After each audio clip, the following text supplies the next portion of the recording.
Crispy sandwich. আসেন আগে আমরা রেসিপি শেয়ার করবো, তারপরে গল্প। সবার আগে আমরা নিয়ে নিলাম মুরগির মাংস, সেটাকে আমরা কুচি কুচি করে নিয়েছি এবং ঠিক সেরকম কুচি কুচি করে নিয়েছি গাজর, তারপরে কুচি কুচি করা পেঁয়াজ, কুচি কুচি করা আপনাদের মরিচ এবং কুচি কুচি করা শিমলা মরিচ। আমাদের কাছে শিমলা মরিচ অ্যাভেলেবল ছিল, সেটা অ্যাড করেছি, যদি না থাকে আপনারা ক্যাপসিকাম দিয়ে নিতে পারেন। তারপরে এখানে অ্যাড হলো গোলমরিচ, গোলমরিচে পড়ার পর চিলি ফ্লেক্স। মশলা কিন্তু একদম হালকা, কোনো ভেজাল নেই। এসে পড়লো লবণ, এরপর এসে পড়লো মেয়োনিজ। আমার সবার প্রিয় এই মেয়োনিজ কিন্তু আমাদের ঘরোয়া মেয়োনিজ। এই যে দেখেন, যদি আপনারা এটা মেয়োনিজের রেসিপি জানতে চান অবশ্যই জানাবেন। তার আগে এই মেয়োনিজ দিয়ে ভালোভাবে মিক্স করে নিই। যদি আপনাদের কাছে এই মেয়োনিজ না থাকে দোকান থেকে ইজিলি কিনে নিতে পারেন যে কোনো মেয়োনিজ। একবারে ভালোভাবে মাখো মাখো করে নিয়েছি। মশলাটা দেখেন, এটা কিন্তু আমাদের পুরো রেডি। এরপর স্যান্ডউইচ যে কাট করার জন্য একদম হোয়াইট ব্রেড, সেটা আমরা নিব। প্রথমে সেটার মধ্যে হালকা একটু সস দিয়ে নেব। সসটা একটু হট চিলিটা রাখার চেষ্টা করবেন, তাহলে সসের যে হালকা টেস্টটা কিন্তু একদম হালকা আসবে যখন কামড় দিবেন, ভালো লাগবে।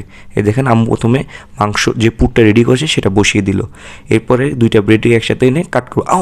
আম্মু ভুল করলো। আম্মু ভুল করে ফেলছে, সমস্যা নেই, সেটা বাদ। এই দেখেন, আমরা রিস্টার্ট দিই। প্রথমে সস, তারপর হলো মাংস দেওয়ার পর আরেকটা ব্রেড নেবো, সেটাও আমরা সস দিব। দেখেন, একটা সাইজ করে নিলাম, পুরাটা দিয়ে দিলাম। এরপরে আরেকটা ব্রেড নিব, সেই ব্রেডের মধ্যে হালকা একটু সস অ্যাড করে দেন এটাটা উপরে দিয়ে মাছ বরাবর কেটে দিব দুই পাশ করে। এই যে একদম সুন্দর করে। আম্মুর দ্বারা একটু ভুল হতেই পারে, কিন্তু সেটা বলা যাবে না, নাহলে আম্মু ঘাট দেবে। যাই হোক, এরপরে আম্মু মাছ বরাবর কেটে দিল। এই দেখেন রেডি। কিন্তু ভাজার আগে কিন্তু একটু ভেজাল আছে। এই দেখেন, এখানে আমরা প্রথমে ময়দা নিব। ময়দার উপরে দিলাম হলো আমাদের ধনিয়া পাতা। তারপর এখানে একটু চিলি ফ্লেক্স হালকা একটু অ্যাড করলাম। এবং এই দেখেন, এগুলো কিন্তু রেডি। আমরা একদম আমাদের মতো রেডি করে নিয়েছি 8-10টার মতো মাছ বরাবর কাটার পরে। এবং এই যে আমরা ময়দাটা নিয়ে নিলাম, সেটার মধ্যে পানি অ্যাড করে দিলাম। এটার মধ্যে আমরা ডুবিয়ে তারপর আমাদের স্যান্ডউইচগুলো ভাজবো, ডিপ ফ্রাই করব। এখন এটার মধ্যে কেন, তাহলে পুরগুলো বের হবে না।